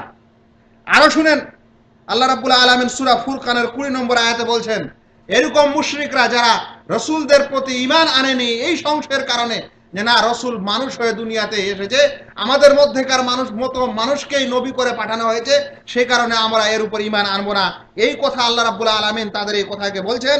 সূরা ফুরকানের 20 নম্বর আয়াতে আল্লাহ বলছেন, ওয়ামা আরসালনা ক্বাবলাকা মিনাল মুরসালিন ইল্লা আন্নাহুম লা ইয়াকুলুনা আত-তাআমা ওয়া ইয়ামশুনা ফিল আসওয়াক, আমি তোমার পূর্বে যত নবী ও রাসূল প্রেরণ করেছি সবাই খাওয়া খেত এবং বাজার ঘাটে নড়াচড়া করত, চলাফেরা করত, সেখানে তাদের প্রয়োজনে তারা কেনা বেচা করত। তাহলে এই সমস্ত মুশরিক, বিগত যুগের যারা মুশরিক, তাদের আকীদা এবং বিশ্বাস কি পাওয়া যাচ্ছে? যে তারা মনে করত যে তাদের নবী এবং রাসূলগুলা বাশার বা মানুষ, তাই না? আর সে কারণে তারা ঈমান আনেনি। তাহলে বিগত যুগের সমস্ত মুশরিকরাও বিশ্বাস করত যে নবীরা কি মানুষ, আর আমাদের যুগের কিছু মানুষ এখন বিশ্বাস করতে চায় না যে নবী মানুষ ছিলেন, বলছেন আল্লাহর নূরের ছিলেন। অতঃপর আল্লাহ রাব্বুল আলামিন কি শিক্ষা দিচ্ছেন? আল্লাহ রাব্বুল আলামিন বলছেন যে বলে দাও, তোমাদেরকে যারা এরকম বলছে যে তোমরা মানুষ, আমাদের মতোই মানুষ, সে কারণে ঈমান আনতে পারি না, ওদেরকে বলে দাও, কি বলে দাও? কুল্লাউ কানা ফিল আরদি মালাইকাতুন ইয়ামশুনা মুতমাইন্নিন, ওই সমস্ত লোকদেরকে বলে দাও, ওই কাফের মুশরিকদের বলে দাও, যারা ঈমান আনে না তোমাদের উপর, তাদেরকে বলে দাও যে যদি জমিনে, এই মাটিতে ফেরেশতা চলাফেরা করত, লানাজ্জালনা আলাইহিম মিনাস সামায়ে মালাকার রাসূলা, তাহলে আমি আকাশ থেকে ফেরেশতাকে রাসূল করে পাঠাতাম। যদি জমিনে কারা চলাফেরা করত? ফেরেশতা, তাহলে আমি কাকে পাঠাতাম? ফেরেশতাকেই রাসূল করে পাঠাতাম।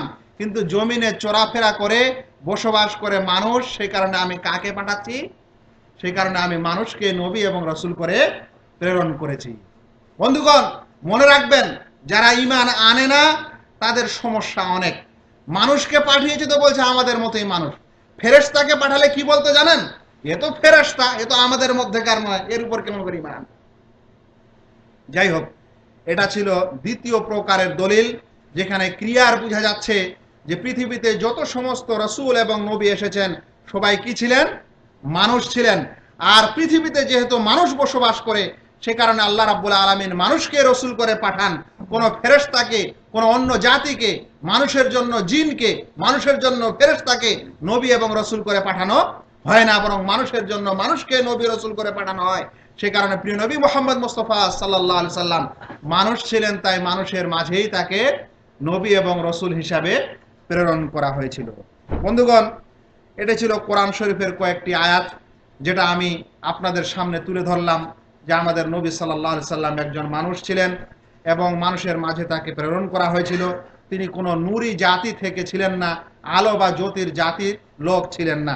এবার আমরা তার হাদিস থেকে, প্রিয় নবী মুহাম্মদ মুস্তাফা সাল্লাল্লাহু আলাইহি সাল্লামের বাণী থেকে এরকম কিছু কথা শুনবো যে তিনি কি বলছেন। আল্লাহ রাসূল সাল্লাল্লাহু আলাইহি সাল্লামের একটি হাদিস, যেটা আব্দুল্লাহ ইবনে মাসউদ রাদিয়াল্লাহু তাআলা আনহু বর্ণনা করেন। সহিহ মুসলিমে হাদিসটি এসেছে, হাদিস নম্বর 1274, আর অধ্যায় হচ্ছে মাসাজিদ। সেখানে একটি ঘটনা ঘটলো। আল্লাহ রাসূল সাল্লাল্লাহু আলাইহি সাল্লাম একদা জোহরের নামাজকে 5 রাকাত পড়ায় দিয়েছিলেন। কয় রাকাত পড়ায় দিয়েছিলেন? জোহরের নামাজ কত রাকাতের? 4 রাকাত পড়িয়েছেন। কত রাকাত? 5 রাকাত। যখন এই 5 রাকাত হয়ে গেল তখন সাহাবায়ে কেরামের মধ্যে কেউ উঠে জিজ্ঞাসা করলেন, আল্লাহ রাসূল নামাজ কি বেশি করে দেওয়া হয়েছে? মানে তারা এটা ভাবতে পারেননি যে আল্লাহ রাসূল ভুল করবেন। তাই বলছেন যে মনে হয় আল্লাহর পক্ষ থেকে ওহী এসছে 4 রাকাতের জায়গায় 5 রাকাতের বিধান এসছে, তাই নবী সাল্লাল্লাহু আলাইহি ওয়াসাল্লাম 5 রাকাত পড়িয়ে দিয়েছেন। বলছেন আল্লাহ রাসূল নামাজ কি বাড়িয়ে দেওয়া হয়েছে? আল্লাহ রাসূল বলছেন না, এরকম তো কিছু করা হয়নি। বলছেন না, আপনি তো 5 রাকাত নামাজ পড়ালেন। তো আল্লাহ রাসূল বলছেন, শুনেন কথা, ইন্নামা আনা বাশারান, ইন্নামা আনা বাশার, আমি হচ্ছি মানুষ, আনসা কামা তানসাউন, আমি ভুলে যাই যেমন তোমরাও ভুলো, ফাইদা নাসিতু ফাযাক্কিরুনি, যদি ভুলে যাই তাহলে আমাকে স্মরণ করিয়ে দিবে। তাহলে কি বোঝা গেল ভাই? আল্লাহ রাসূল ফেরেশতা ছিলেন না আল্লাহর নূরের ছিলেন না মানুষ ছিলেন? ক্লিয়ার কথা, আল্লাহ রাসূল সাল্লাল্লাহু আলাইহি ওয়াসাল্লাম মানুষ ছিলেন। সেখানে কোনো নূরি জাতি বা আল্লাহর নূরের সৃষ্টির কোনো কথা নেই। আপনাকে আরো একটা হাদিস শুনাই। আল্লাহ রাসূল সাল্লাল্লাহু আলাইহি ওয়াসাল্লাম এই হাদিসটিকে ইমাম বুখারী এবং মুসলিম বর্ণনা করেছেন। কোনো জয়ীফ বা দুর্বল হাদিসের কোনো কারবার নেই এই আলোচনায়। বুখারী এবং মুসলিমের হাদিস মাজালিম অধ্যায় এবং ইমাম মুসলিম আকদিয়া ফায়সালা হুকুম করার অধ্যায়ে সেই হাদিসটি নিয়ে এসেছেন। বলছেন ইন্না রাসূলুল্লাহ সাল্লাল্লাহু আলাইহি ওয়াসাল্লাম সামিয়া খুসুমাতান বিবাবি হুজরাতি, আল্লাহ রাসূল সাল্লাল্লাহু আলাইহি ওয়াসাল্লাম একদা তার বাড়ির দরজার সামনে কিছু ঝগড়া বিবাদ শুনতে পেলেন। শুনতে পারার পর বেরিয়ে আসলেন। বেরিয়ে আসার পর জিজ্ঞাসা করলেন, বললেন ইন্নামা আনা বাশার, মানে এর আগে একটা আল্লাহ রাসূল ফয়সালা করে দিয়েছেন। লোকগুলো হয়তো ফয়সালাতে সন্তুষ্ট ছিল না বা আরো কিছু গোলমাল হয়েছে, এসে ঘরের সামনে এসে কলহ করছে। আল্লাহ রাসূল সাল্লাল্লাহু আলাইহি ওয়াসাল্লাম বলছেন ইন্নামা আনা বাশার, আমি মানুষ, ওয়া ইন্নাহু ইয়াতিনিল খাসাম, আমার কাছে বিবাদীরা বিবাদ নিয়ে আসে। ফালা আল্লাহ বাদুকুম আইয়াকুন আবলাগা মিন বাদ, হতে পারে বিবাদীদের মধ্যে কারো ভাষা খুব চিকন, খুব সুন্দর, খুব মজার মজার ভাষা, মজার মজার কথা বলতে পারে, কথা বলার কাটিং জানে, নিয়ম পদ্ধতি জানে, মিথ্যা কথাকেই ভালো রকম করে পেশ করে দেয়, এরকম হতে পারে। বলছে অতঃপর আমি তার কথাকেই সত্য মনে করি এবং ফয়সালা করি। বলছেন তাই যদি আমি ফয়সালা করে দিই কারো কথা শুনে, আর সেই ব্যক্তি আসলে সে মিথ্যা কথাটাকে এরকম প্রলোভ দিয়ে, এরকম লেপন দিয়ে ভালো করে চাকচিক্য করে পেশ করেছে, আর আমার কাছে এসে এরকম বলেছে আমি ওর কথাকে সত্য মনে করেছি, আসলে সে মিথ্যা, আর ওর হকে ফয়সালা দিয়ে দিয়েছে, মানে ওর দিকে ফয়সালা দিয়ে দিয়েছি, তাহলে মনে রাখো ফাইন্নামা হিয়া কিতআতুম মিনান নার, এই ফয়সালাটা হচ্ছে জাহান্নামের একটি আগুন। কারণ সে ব্যক্তি মিথ্যা জিনিসকে মুখরোচক করে বলে আমার কাছে সে সঠিক বা আমার কাছে সে তার নিজের দিকের ফয়সালা নিয়েছে। ফালইয়াখুযহা আও লিয়াতরুকহা, তাহলে সেজন্য এই ফয়সালা নিয়ে নেয়, নাহলে ছেড়ে দেয়, নিয়ে নেয় জাহান্নামে, না নিবে এরকম বলবে না, নেকি পাবে।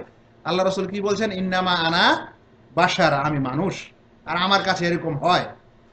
সেজন্য কি বোঝা যাচ্ছে আল্লাহ রাসূল কি ছিলেন? অবশ্যই মানুষ ছিলেন। এবার আমি আপনাদেরকে একটি বিশেষ স্পষ্ট দলিল, যেটা প্রত্যেক মানুষ, প্রত্যেক নামাজি ব্যক্তিরা ওযু করার সময় বলে থাকে, তার একটা আমি দলিল দিয়ে থাকি। আমরা যখন ওযু করি, ওযু করার পর একটা দোয়া আছে, ওযুর শেষে সেই দোয়া পড়তে হয়। দোয়াটি কি? দোয়াটি হচ্ছে আশহাদু আল্লা ইলাহা ইল্লাল্লাহ ওয়াহদাহু লা শারীকা লাহ ওয়া আশহাদু আন্না মুহাম্মাদান আবদুহু ওয়া রাসূলুহু, আমি সাক্ষী দিচ্ছি যে আল্লাহ ছাড়া সত্য কোনো উপাস্য নেই, তিনি একক, তার কোনো শরীক নেই, এবং আমি সাক্ষী দিচ্ছি আন্না মুহাম্মাদান আবদুহু ওয়া রাসূলুহু, যে মুহাম্মদ হচ্ছেন তার অর্থাৎ আল্লাহর বান্দা এবং রাসূল। মুহাম্মদ কার বান্দা এবং কার রাসূল? আল্লাহ তাআলার বান্দা এবং আল্লাহ তাআলার রাসূল। বলেন তো আল্লাহ কি আল্লাহ রাসূলের পরিচয় বলছেন যে মুহাম্মদ হচ্ছে আমার নূর এবং আমার বান্দা? কি বলছেন? বলছেন মুহাম্মদ হচ্ছেন তার বান্দা, তার দাস এবং তার রাসূল। যদি আল্লাহ রাসূল নূরের হতেন তাহলে আল্লাহ রাব্বুল আলামিন বলতেন বা এই দোয়ায় বলতে হতো যে মুহাম্মদ আল্লাহ তাআলার বান্দা, আবদুহু ওয়া নূরুহু, আল্লাহ তাআলার বান্দা এবং তার নূর, এই কথা বলা হচ্ছে। সেই জন্য একটা দোয়া যেটা আমরা সব সময় প্রায় শুনে থাকি, সেখানেও এই কথা ঘোষণা করা হয়নি। প্রিয় নবী মুহাম্মদ মুস্তাফা সাল্লাল্লাহু আলাইহি সাল্লাম তিনি সব সময় নিজের ব্যাপারে অতিরঞ্জন করা থেকে নিষেধ করতেন। তিনি বলতেন যে লা তুতুরুনি কামা আতরাতিন নাসারা ইবনা মারইয়াম, তোমরা আমার ব্যাপারে বাড়াবাড়ি করো না, যেমন খ্রিস্টানেরা মরিয়মের পুত্র ঈসার সম্পর্কে বাড়াবাড়ি করেছে। ঈসা আলাইহিস সালামের সম্পর্কে কি বাড়াবাড়ি করেছে ভাই? বলে দিয়েছে এটা আল্লাহর পুত্র। আর অনেকে বলেছে ও না নিজেই আল্লাহ। বলছে এরকম বাড়াবাড়ি করো না খ্রিস্টানদের মতো, বরং কি বলো, ফাকুলু আব্দুল্লাহ ওয়া রাসূলুহু ইন্নামা আনা আব্দুন, আমি হচ্ছে বান্দা এবং দাস, তাই তোমরা বলো আব্দুল্লাহ ওয়া রাসূলুহু, আল্লাহর বান্দা এবং তার রাসূল। তাহলে আল্লাহ রাসূল নিজের পরিচয়ের সময় সাহাবাদেরকে বলতে বলছেন যে তোমরা বলো আমি একজন বান্দা, আমি হচ্ছে আল্লাহর বান্দা এবং তার রাসূল। আল্লাহ রাসূল কি তাদের শিক্ষা দিচ্ছেন যে বলো আমি হচ্ছে আল্লাহর নূর? এই কথা তো বলছে। সেজন্য কোরআন শরীফের এই আয়াতগুলি আর এই হাদিসগুলি পুরোপুরি আমাদেরকে বুঝতে সাহায্য করে এবং কোনো সংশয় আমাদের মধ্যে রাখে না যে প্রিয় নবী মুহাম্মদ মুস্তাফা সাল্লাল্লাহু আলাইহি সাল্লাম অবশ্যই একজন মানুষ ছিলেন। তিনি কোনো আল্লাহ তাআলার নূর বা ফেরেশতাদের মতো কোনো নূরের কোনো জাতি বা কোনো লোক ছিলেন না। এটা কোরআন এবং সুন্নতের দলিল আমি আপনাদের সামনে উপস্থাপন করলাম। এবার আমি আর দুই একটি জিনিস উপস্থাপন করতে চাচ্ছি, সেটা হচ্ছে বিবেক কি বলে, মানুষের জ্ঞান, মানুষের বুদ্ধি কি বলে, যে তিনি নূরের ছিলেন না মানুষ ছিলেন। এই বিবেক থেকে দু তিনটি কথা শুনেন কোরআন এবং সুন্নতের এই দলিলগুলি শোনার পর। বন্ধুগণ, আপনারা জানেন পৃথিবীতে প্রজননের একটা নিয়ম আছে, জন্ম বৃদ্ধির একটা নিয়ম আছে, মানুষের নসলের একটা নিয়ম আছে। সমস্ত জীব যারা পৃথিবীতে বসবাস করছে, সেটা মানুষ হোক আর অন্য কিছু হোক, সমস্ত জীবের প্রজনন অর্থাৎ তাদের জন্ম লাভ করা এবং মৃত্যু হওয়া এর একটা নিয়ম আছে। প্রত্যেক স্বজাতির সাথে স্বজাতির মিলন হয়, তারপরে স্বজাতির জন্ম হয়।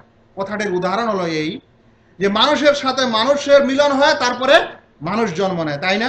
গরুর সাথে গরু জন্ম নেয়, গরুর মিলন হয়, তারপরে গরু জন্ম নেয়। ছাগলের সাথে এরকম, হাঁস মুরগির সাথেও এরকম, সব কিছুর সাথে এরকম। কিন্তু কোনোদিন কি কোথাও শুনেছেন যে না অমুক জায়গার মানুষের পেট থেকে গরু ছাগল জন্ম নেয়? আর এরকম কি কোনোদিন শুনেছেন যে অমুক জায়গার হাঁস মুরগির পেট থেকে গরু আর উট জন্ম নেয়? বা মানুষের পেট থেকে প্লাস্টিক আর লোহা জন্ম নেয়? শুনেছেন? কারণ প্রজন্মের এটাই নিয়ম। আল্লাহ নবী সাল্লাল্লাহু আলাইহি সাল্লামের মা ছিলেন আমিনা আর বাবা ছিলেন আব্দুল্লাহ। আমিনার গর্ভে প্রিয় নবী মুহাম্মদ মুস্তাফা সাল্লাল্লাহু আলাইহি সাল্লাম জন্ম লাভ করেন। মানুষের মিলনে মানুষ হবে না নূর তৈরি হবে? এটা আমাদের বিবেক বলে নাকি? তাহলে কিভাবে আমরা বলে থাকি যে না আমাদের নবী সাল্লাল্লাহু আলাইহি সাল্লাম মানুষ ছিলেন না, বরং নূরের ছিলেন? আরো বিবেককে প্রশ্ন করেন যে নূর থেকে নূরেরই জন্ম হয় না নূর থেকে আবার মাটি হয়? মানুষের থেকে যদি মানুষ হয় তো মানুষের থেকে তো আর সোনা হতে পারে না। তাহলে আল্লাহ রসুল সাল্লাল্লাহু আলাইহি সাল্লামকে বলা হচ্ছে নূর। যারা এর কথা বলছেন যে আল্লাহ রসুল সাল্লাল্লাহু আলাইহি সাল্লাম আল্লাহর নূর, তাদেরকে প্রশ্ন করুন যে নূর থেকে কার জন্ম হবে? নূরেরই তো হবে। তা আল্লাহ রসুলের ছেলে পেলেদেরকে এরা আবার নূর বলছে না কেন? আল্লাহ রসুল সাল্লাল্লাহু আলাইহি সাল্লামের মেয়ে হযরত ফাতেমাকে নূর বলছে না? হযরত হাসান হোসেন ফাতেমার দুই ছেলে, তাদেরকে নূর বলা হচ্ছে না? নূরের পেট থেকে তো নূরেই আসা দরকার ছিল। ছেলেগুলোর কথা তো দূরের কথা, সন্তানদের কথা দূরের কথা, স্বয়ং আল্লাহ রসুল সাল্লাল্লাহু আলাইহি সাল্লামের স্ত্রীদেরকেও তারা নূরের বলে না। বলেন তো জিনের সাথে কি মানুষের বিবাহ হবে? পশুর সাথে কি মানুষের বিবাহ হবে? তা আল্লাহ রসুল সাল্লাল্লাহু আলাইহি সাল্লাম যদি নূরের ছিলেন, তাহলে আল্লাহ রসুলের স্ত্রীও কি হওয়া দরকার ছিল? নূরের হওয়া দরকার ছিল। কিন্তু তারা কি নূরের ছিলেন? তাহলে মনে রাখতে হবে যে আমাদের বিবেকও এটা বলে যে প্রজননের যেটা নিয়ম, সেখানে মানুষের পেট থেকে মানুষ আসে, মানুষের যেটা সন্তান হয় সেটা মানুষের মতোই হয়, অন্য কোনো জাতি হয় না, অন্য কোনো উপাদান ও ধাতুর হয় না। অনুরূপ মানুষকে বিবাহ শাদী করে, নবী সাল্লাল্লাহু আলাইহি সাল্লাম মানুষকে বিবাহ শাদী করেছিলেন। বন্ধুগণ, আরো একটি কথা মনে রাখেন, আমরা তাদের মুখ থেকে প্রায় শুনি যে মানুষ 18,000 মাখলুকাতের মধ্যে সর্বশ্রেষ্ঠ মাখলুক বলা হয় না? যে পৃথিবীতে তাদের ধারণা যে 18,000 মাখলুক আছে। ভাই 18,000-এর চাইতে অনেক আছে, ওটা পরের কথা। শুধু সমুদ্রতেই কয়েক হাজারের মাছ আছে। সেজন্য গোটা বিশ্বে কতগুলা জীব জন্তু আছে তার সঠিক গণনা কেউ দিতে পারবে না, আল্লাহ তাআলাই ভালো জানেন।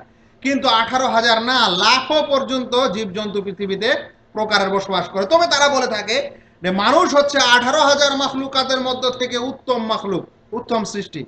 আর নবী সাল্লাল্লাহু আলাইহি সাল্লামকে যদি আমরা বলি নূরের, তাহলে তিনি আর এই 18,000 মাখলুকাতের মধ্যে উত্তম জাতির মধ্যে হলেন না বাইরে গেলেন? বেরিয়ে গেলেন। তাহলে কি ধরনের যুক্তি এটা, আর কি ধরনের কল্পনা, যেখানে একদিক দিয়ে আমরা একটা প্রমাণ করছি, আরেক দিক দিয়ে একটা গোলমাল হয়ে যাচ্ছে। তাই ভাই মনে রাখবেন, প্রিয় নবী মুহাম্মদ মুস্তাফা সাল্লাল্লাহু আলাইহি সাল্লাম অবশ্যই মানুষ ছিলেন। পৃথিবীতে মানুষ বসবাস করে মানুষের হেদায়েতের জন্য আল্লাহ রাব্বুল আলামিন মানুষকে রাসূল হিসাবে প্রেরণ করেন। তাই তিনি আমাদের নবী সাল্লাল্লাহু আলাইহি সাল্লামকে মানুষ হিসাবেই প্রেরণ করেছেন। এ কারণে আল্লাহ রাসূল সাল্লাল্লাহু আলাইহি সাল্লামের যখন সম্মানের বিষয় এসেছে, প্রিয় নবী মুহাম্মদ মুস্তাফা সাল্লাল্লাহু আলাইহি সাল্লামের সবচেয়ে বড় সম্মানের দিকগুলো যদি দেখেন, তাহলে একটা বড় সম্মান ছিল সেই দিন যেদিন আল্লাহ রাসূল সাল্লাল্লাহু আলাইহি সাল্লামকে মেরাজে নিয়ে যাওয়া হয়। যে মেরাজের ঘটনা হয়তো কিছুদিন পরে আরো আলোচনা করতে হবে, কারণ এই শবে মেরাজ উদযাপন খুব চলবে। তো আল্লাহ রাব্বুল আলামিন যেদিন আল্লাহ রাসূল সাল্লাল্লাহু আলাইহি সাল্লামকে মেরাজে নিয়ে যান, মক্কা থেকে বাইতুল মুকাদ্দাস পর্যন্ত রাতে ভ্রমণ হয়, বাইতুল মুকাদ্দাস থেকে একেবারে আকাশে নিয়ে যাওয়া হয়, সপ্ত আকাশের পর আল্লাহ রাব্বুল আলামিনের সাথে কথোপকথন হয়। এই ঘটনাটি হচ্ছে আল্লাহ রাসূল সাল্লাল্লাহু আলাইহি সাল্লামের জন্য কি সবচেয়ে বড় একটা মর্যাদার ঘটনার মধ্যে। সেই ঘটনার যখন আল্লাহ রাব্বুল আলামিন আলোচনা করছেন, তখন কি বলে নবী সাল্লাল্লাহু আলাইহি সাল্লামকে সম্বোধন করছেন শুনেন। আল্লাহ রাব্বুল আলামিন সূরা ইসরার 1 নম্বর আয়াতে বলছেন, সুবহানাল্লাযী আসরা বিআবদিহি লাইলাম মিনাল মাসজিদিল হারাম ইলাল মাসজিদিল আকসা। পাক এবং পবিত্রতা সেই মহান রাব্বুল আলামিনের, যিনি তার বান্দাকে রাতে ভ্রমণ করালেন মিনাল মাসজিদিল হারাম ইলাল মাসজিদিল আকসা, মসজিদে হারাম থেকে মসজিদে আকসা পর্যন্ত। কি বলছেন? যে তার বান্দাকে তিনি ভ্রমণ করালেন, বললেন যে তার নূরকে তিনি ভ্রমণ করালেন। সেজন্য প্রয়োজন আছে বিষয়টি বুঝার, সেজন্য প্রয়োজন আছে বিষয়টি জানার যে আমাদের নবী মুহাম্মদ মুস্তাফা সাল্লাল্লাহু আলাইহি সাল্লাম নবী কুলের শ্রেষ্ঠ বটে, মানব জাতির শ্রেষ্ঠ বটে, কিন্তু তিনি মানব জাতি থেকে বাইরে ছিলেন না। মনে রাখবেন, যখনই মানুষের গুণাগুণ কারো মধ্যে থাকবে, তারপরে তার অনেকগুলা ভালো দিক থাকবে, তাহলে তাকে বলা হয় শ্রেষ্ঠ মানুষ। কিন্তু কেউ যদি মানুষ না হয়ে অন্য জাতির হয়, তাহলে কিন্তু মানুষ বলবে না ওর মধ্যে কিছু পাওয়ার আছে যেটা মানুষের মধ্যে নেই। তাই রাসূল সাল্লাল্লাহু আলাইহি সাল্লাম মানুষ ছিলেন, মানুষ থাকার পরেও হওয়ার পরেও তিনি এত বেশি ইবাদত করেছেন, পৃথিবীতে ইসলাম প্রচার করেছেন, যুদ্ধ করেছেন, তারপরে তার যতগুলো বৈশিষ্ট্য আছে, এই মানুষ হওয়ার কারণে তার এই বৈশিষ্ট্য এবং তাকে বেশি মানায় এবং বেশি মর্যাদার হয়। যদি অন্য জাতির হতেন তাহলে কিন্তু কোনোই বৈশিষ্ট্য ছিল না, কারণ অন্য জাতির মধ্যে বৈশিষ্ট্য আলাদা হতেই পারে। আলোচনার আমি প্রায় শেষ দিকে। আমাদের আলোচনার আজকের সারাংশ হলো এই যে প্রিয় নবী মুহাম্মদ মুস্তাফা সাল্লাল্লাহু আলাইহি সাল্লাম মানব কুলের মধ্যকার ছিলেন, মানুষ ছিলেন, তিনি আল্লাহর নূরের ছিলেন না। আর তার এই প্রমাণ এবং দলিল সূরা কাহাফের লাস্ট আয়াত, সূরা ফুসসিলাতের 6 নম্বর আয়াত, অনুরূপ অন্যান্য সূরায়, বুখারী এবং মুসলিমের হাদিস এবং কিছু যুক্তি ও প্রমাণ, যেটা প্রমাণ করে যে আমাদের নবী মুহাম্মদ মুস্তাফা সাল্লাল্লাহু আলাইহি সাল্লাম মানুষ ছিলেন। মানুষ যেমন মাটির তৈরি হয় তেমন মাটির ছিলেন। কিন্তু যারা এর উল্টা বর্ণনা দেয় বা মনে করে যে না আমাদের নবী সাল্লাল্লাহু আলাইহি সাল্লাম মানুষ ছিলেন না বরং নূরের ছিলেন, তাদের আসলে একটা আকীদাগত সমস্যা আছে, বিশ্বাসগত একটা সমস্যা আছে। সেই সমস্যাটার সমাধানের কারণে তারা এরকম কথা বলে থাকে। আর সেই সমস্যাটা হচ্ছে এই যে তারা মনে করে নবী সাল্লাল্লাহু আলাইহি সাল্লাম এখনো মারা যাননি, কবরে জীবিত আছে। আর এর পিছনেও একটা কারণ আছে যে নবী সাল্লাল্লাহু আলাইহি সাল্লামকে যদি কবরে জীবিত প্রমাণ করা যায়, তাহলে আমাদের ওলিদেরকেও জীবিত প্রমাণ করার রাস্তাটা সোজা হবে। কারণ আমরা বলবো আলেম ওলামারা নবীর হচ্ছে ওয়ারিস, নবীর ওয়ারিস, সেই কারণে নবীরও মরণ হয়নি, আমাদের ওলিদেরও মরণ হয়নি। আর ওরা নবী সাল্লাল্লাহু আলাইহি সাল্লামকে জীবিত প্রমাণ করার কারণে এটা বলে থাকে যে মুহাম্মদ সাল্লাল্লাহু আলাইহি সাল্লাম হচ্ছেন আল্লাহর নূরের তৈরি।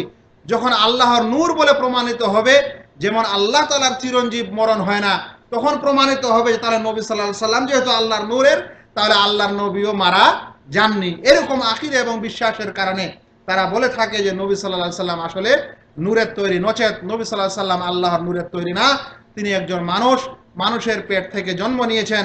যেভাবে মানুষের দুঃখ কষ্ট হয় তারও হয়েছে, যেভাবে মানুষের আনন্দ হয় তারও হয়েছে, যেভাবে মানুষ ভুলে যায় নবী সাল্লাল্লাহু আলাইহি সাল্লামও ভুলেছেন। মানুষের উপর জাদু হয়, জাদুর আসর হয়, আল্লাহ রসুল সাল্লাল্লাহু আলাইহি সাল্লামের প্রতিও হয়েছে। মানুষ যেমন লড়াই করার সময় যদি হাত কাটা যায়, রক্ত বের হয়, আল্লাহ রসুল সাল্লাল্লাহু আলাইহি সাল্লামেরও চোখে গালে আঘাত হয়েছে, চোখের নিচে দাঁত ভেঙে গেছে, রক্ত পড়েছে। আল্লাহ রসুল সাল্লাল্লাহু আলাইহি সাল্লাম মানুষ ছিলেন, তাই মানুষকে বিবাহ করেছেন। মানুষের যেমন বিবাহ শাদীর প্রয়োজন হয়, তারও হয়েছে, তাই বিবাহ করেছেন এবং মানুষকে বিবাহ করেছেন, কোন নুরি জাতিকে বিবাহ করেননি।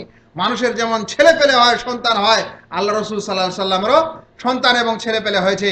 মানুষের যেমন মরণ হয়, নবী করিম সাল্লাল্লাহু আলাইহি সাল্লামেরও কি হয়েছে?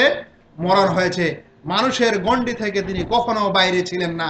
তবে নবী মুহাম্মদ মুস্তাফা সাল্লাল্লাহু আলাইহি সাল্লাম এবং সমস্ত নবীগণের বৈশিষ্ট্য হলো আল্লাহ রাব্বুল আলামিন তাদেরকে নবী করেছেন পৃথিবীর সমস্ত মানুষের চাইতে সম্মানীয় একটি এমন পদ, এমন জিনিস যেটা অন্য কোনো মানুষ কখনোই লাভ করতে পারে না। সে তার দ্বারা তারা সম্মানিত, ওহির দ্বারা তারা সম্মানিত, আল্লাহর পক্ষ থেকে সরাসরি তাদের কাছে প্রত্যাদেশ এসেছে। তবে মনে রাখবেন, আমরা আল্লাহ রসুল সাল্লাল্লাহু আলাইহি সাল্লামকে মানুষ বলি, কিন্তু মর্যাদার দিক দিয়ে কখনোই আমরা অন্যান্য মানুষের মতো মনে করি না, বরং মর্যাদার দিক দিয়ে তিনি সমস্ত মানুষের চাইতে উন্নত। তবে তিনি মানুষ থেকে বাইরে নন। এটি ছিল আজকের আলোচনার সারাংশ। তবে বন্ধুগণ, এতটুকু কথা শুনে যাওয়ার পর আপনি যখন ওদের কাছে উপস্থিত হবেন, কিছু আপনাকে দলিল প্রমাণ আর সংশয় দিয়ে দিবে, আপনি তখন কনফিউশনে পড়ে যাবেন যে তাহলে এটাই ঠিক না ওইটাই ঠিক। আবার কিছু মানুষ ওইদিকে ফিরে যেতে পারে বা তার মনের সন্দেহ হতে পারে। সে কারণে আমরা আগামী আলোচনায় ইনশাআল্লাহ, আল্লাহ যদি বাঁচায় রাখে, তাহলে আগামী আলোচনায় তাদের দলিল প্রমাণ এবং সংশয়গুলি নিয়ে আলোচনা করব। যারা মনে করে যে নবী সাল্লাল্লাহু আলাইহি সাল্লাম নূরের তৈরি এবং এ বিষয়ে তারা যে সমস্ত দলিল এবং প্রমাণ দিয়ে থাকে, সেই সম্পর্কে ইনশাআল্লাহ আগামী আলোচনা থাকবে। আল্লাহ রাব্বুল আলামিন যেন আমাদের সকল ভাইকে প্রিয় নবী মুহাম্মদ মুস্তাফা সাল্লাল্লাহু আলাইহি সাল্লামের সম্পর্কে সঠিক আকীদা ও বিশ্বাস রাখার তৌফিক দান করেন। আল্লাহ রসুল সাল্লাল্লাহু আলাইহি সাল্লামের যেটা প্রকৃত মর্যাদা, সেটা অবশ্যই বজায় রাখার তৌফিক দান করেন। মুখে নয়, বরং আল্লাহ রসুল সাল্লাল্লাহু আলাইহি সাল্লামের কাজগুলিকে, তার চরিত্রকে, তার আদেশ এবং নিষেধগুলিকে নিজের জীবনে বাস্তবায়ন করার মাধ্যমে নবী সাল্লাল্লাহু আলাইহি সাল্লামের মর্যাদা রাখার তৌফিক দান করেন। আমিন। ওয়া মা আলাইনা ইল্লাল বালাগ। আসসালামু আলাইকুম ওয়া রাহমাতুল্লাহি ওয়া বারাকাতুহু। প্রশ্ন থাকলে করেন। এই বিষয়ে প্রশ্ন আছে কারো? এই বিষয়ে না একটা প্রশ্ন আছে, লাইলাতুল কদর সবে বরাত, এটা জানার জন্য পালন